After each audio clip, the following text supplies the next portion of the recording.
The only thing hockey fans are more passionate about than the team they love is the team they hate. Rivalries fuel sports, and hockey is no exception. So today, we're going to break down every single rivalry in the NHL and just give a brief overview of why these teams just plain hate each other.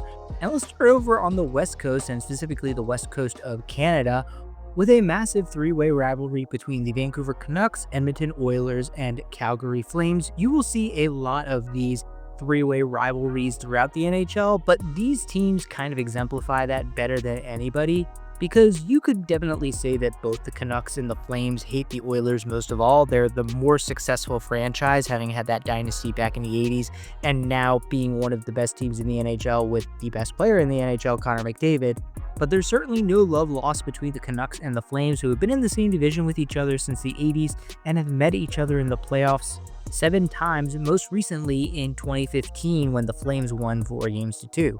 Now, the Seattle Kraken are a newer team, so they haven't really had a chance to establish any big rivalries with any of these teams that they're geographically close to, and they've only played one playoff series against the Colorado Avalanche, so they're not quite rivalries there.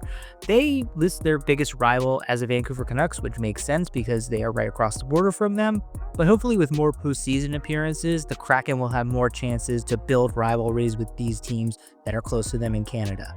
There's also one interesting non-geographic related rivalry between the Edmonton Oilers and the LA Kings, and this is one that has heated up a lot recently. Obviously, the Oilers and Kings have some history with the famous Wayne Gretzky trade that the Oilers sent the Great One to LA, but these teams have also met in the first round of the playoffs the last 4 seasons, with the Oilers winning every single time. And that familiarity has obviously bred a lot of hatred, particularly from LA's side. But don't think that LA doesn't have a bunch of huge rivals in their own backyard, notably the Anaheim Ducks and the San Jose Sharks, forming another triangle of hatred. During the 2000s and 2010s, these 3 teams played each other in the playoffs a lot, and the LA Kings won 2 Stanley Cups during this time, so they were kind of seen as the big dog amongst them. But now we have the Vegas Golden Knights, who have also thrown their name into the mix, have in their young existence swept the Kings in a playoff series and split a playoff series against San Jose, including the 2019 first round that saw the Vegas Golden Knights give up a 3-1 series lead and blow a 3-0 lead in Game 7, ultimately falling to the Sharks in overtime. The Ducks and Kings, obviously 2 Los Angeles teams, have a freeway series between each other, and the Sharks and the Kings, again, played each other a bunch during the 2010s, including a very reverse sweep by the LA Kings on the San Jose Sharks en route to the LA Kings winning a Stanley Cup. And I'll also throw in the Utah Mammoth, who just 2 years ago relocated from Arizona, and while Arizona had their own set of rivalries with teams like Dallas and Colorado, the quote-unquote new franchise in Utah still trying to figure out their rivalries, but Vegas makes sense for them given the geographical closeness. Moving further to the east, we have another 3-team rivalry, but not a triangular one. It's just that the Colorado Avalanche are really hated by both the Minnesota Wild and the Dallas Stars. These teams have met in the playoffs a bunch of times. Dallas and Colorado's rivalry recently reignited by the fact that Mikko Rantanen was traded by Colorado to Carolina, who then flipped him back over to Dallas, where he signed a massive extension. 2 teams actually faced each other just last year after the Mikko Rantanen trades. Stars ultimately prevailed, bringing their postseason record to 5-2 in series against the Colorado Avalanche. On the other side, the Minnesota Wild and the Avalanche, the 2 teams have faced each other in the playoffs multiple times, with series usually going to Game 7, and while it has been discussed whether there's a true rivalry between the Stars and the Wild, it's a little bit harder to justify than the rivalries each team has with the Colorado Avalanche. However, each team does have their own separate sets of rivalries. The Wild is involved in the 3-team quote-unquote Central Division or former Central Division rivalries between the Blues, Blackhawks, and Red Wings.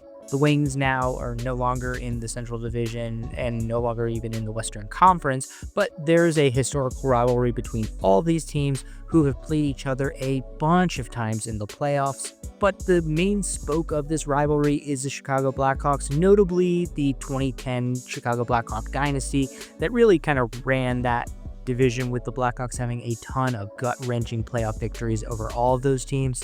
And then down south, the Dallas Stars actually have a mini rivalry between them and the Nashville Predators. which really heated up in the 2019 playoffs and the 2020 Winter Classic, oddly enough, when Corey Perry threw a very vicious elbow to the face of Ryan Ellis that really kind of took this rivalry to a whole new level. The Predators, oddly, have a rivalry with the Carolina Hurricanes. Geographically, these two teams are close, but they're not even in the same conference. Predators in the West and Carolina is in the East. And the Preds also have a mini rivalry with the Pittsburgh Penguins based on their one and only trip to the Stanley Cup Finals in 2017, where the Penguins won in 6 games. Now let's move down to the Southeast and the former Southeast Division, where we have a couple of rivalries that have been percolating. The Carolina Hurricanes and Washington Capitals are a bit of a pseudo-rivalry from back in that division. The Caps and the Hurricanes have met a few times in the playoffs, and it is sort of a lighthearted rivalry, but one that is definitely not lighthearted and has really ramped up in the last few years is the Battle of Florida between the Panthers and the Lightning. These two teams, they comprise 4 of the last 6 Stanley Cup champions, and they have met in the playoffs now in 4 out of the last 5 playoffs, with each team having won 2 of those playoff series. From there, let's go up a little bit north to the Mid-Atlantic region, where we have a high density of NHL teams, and thus a very high density of NHL rivalries. The biggest one is the triumvirate between the Washington Capitals, Pittsburgh Penguins, and Philadelphia Flyers, a triangle of hate. All these teams have faced each other in the playoffs numerous times over the past couple of decades. The Penguins-Capitals rivalries obviously is massive because of the Crosby and Ovechkin rivalry that has been brewing for the last 2 decades. Each team has beaten the other en road to their Stanley Cup championships. While the Flyers are, of course, a member of the Battle of Pennsylvania and have been a thorn in the Penguins' side both in the regular season and the playoffs, as well as facing the Caps in the playoffs a few times. And with the geographic closeness of each of these teams, away fans do tend to travel pretty well. There's also a rivalry between the Columbus Blue Jackets and the Pittsburgh Penguins. It's really more a function of geography and the fact that the Blue Jackets haven't really had a lot of consistent playoff success to fuel any other rivalries. These teams have played each other a few times in the playoffs. Most of the time, the Pittsburgh Penguins come out victorious, unfortunately. Moving over to the East, though, we have the famous New York-New Jersey rivalry triangle between the Rangers, Islanders, and Devils. They've played each other in the playoffs numerous times. Historically, the Islanders have been the most dominant team. The Devils, of course, had that mini dynasty in the late 90s and early 2000s. The Rangers, not as much playoff success, only 1 Stanley Cup, but they have the biggest fan base of the 3. And of course, Madison Square Garden is a sports icon. But these are 3 teams that absolutely hate each other, although I think if you gave truth serum to Islanders and Devils fans, they would say that they hate the Rangers most of all. There are also some mini rivalries between teams like the Flyers and the Rangers and the Caps and the Rangers, teams that have met each other a lot of times in the playoffs. There's also a pretty substantive rivalry between the Flyers and the Devils, the Battle of the Turnpike, and both of those kind of spill into the general Philly-New York rivalry. And then for Washington and the Rangers, those are teams that have met each other in the playoffs a lot of times. And recently, some truly epic series between the Rangers and the Capitals in the 2010s. But of course, there's no more famous rivalry between cities in general than Boston and New York, so it makes sense that there is a Boston-New York rivalry in the NHL, and it's mainly the Bruins versus the New York Rangers. Yes, the Islanders and the Bruins were more contemporary dynasties back in the 70s and 80s, but Rangers tend to align a little bit more with like Giants and Yankee fans, whereas Islanders fans tend to be Jet-Met fans. So the Bruins, being more in the like Red Sox Patriots camp, tend to have a bigger rivalry with those Rangers fans than the Islanders. Of course, Boston and Philly, Boston and New Jersey also have some mini rivalries, but not as intense as the one with the New York Rangers. But now finally, let's move up to the Northeast and the maybe most famous 3-way rivalry in the NHL between the Bruins, Maple Leafs, and Canadiens. This is one of those rivalries where I think there's kind of equal hatred going all the way around. The Bruins and Canadiens is a great historical rivalry. The two have played each other more often than any other 2 teams in the NHL. But interestingly, they have not met in the playoffs in over a decade, since 2014, which the Canadiens won in 7 games. The Maple Leafs, on the other hand, the Bruins have met them in the playoffs a lot recently, and every time it seems like the Bruins have broken their hearts. Of course, that brutal 2013 series for the Maple Leafs, as well as facing off against each other together in 2018, 19, and 24 when the Bruins won every single one of those series.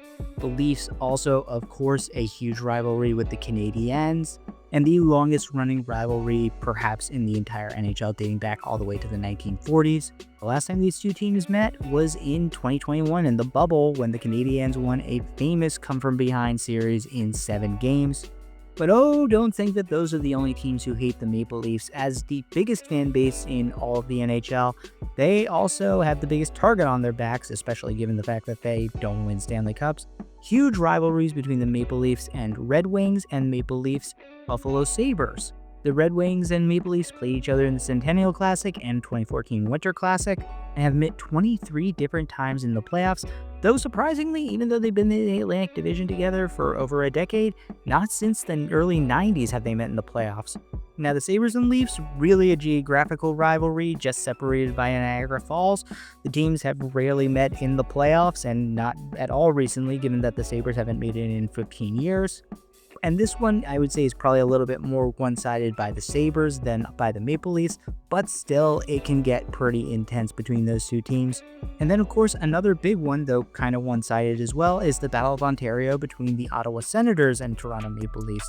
One of the few rivalries where the playoff matchup has been dominated by the Maple Leafs.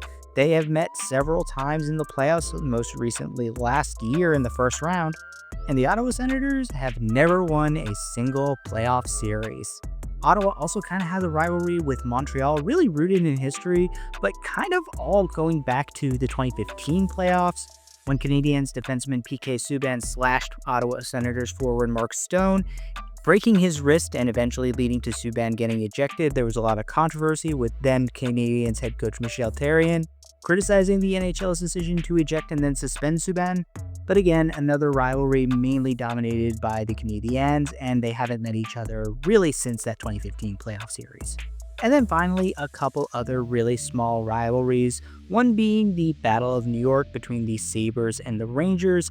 Again, it's either the Rangers or the Maple Leafs who are the centers of all of these rivalries, but the Battle of the State of New York between Buffalo and the Rangers. Though both those rivalries a little bit muted because, as I mentioned earlier, the Sabres haven't made the playoffs in a decade and a half. But there you have it. Those are all the main rivalries in the NHL right now. If you have one that I missed, drop it in the comments. And if you're a brand new hockey fan, I hope you enjoyed learning a little bit more about the lore of the NHL.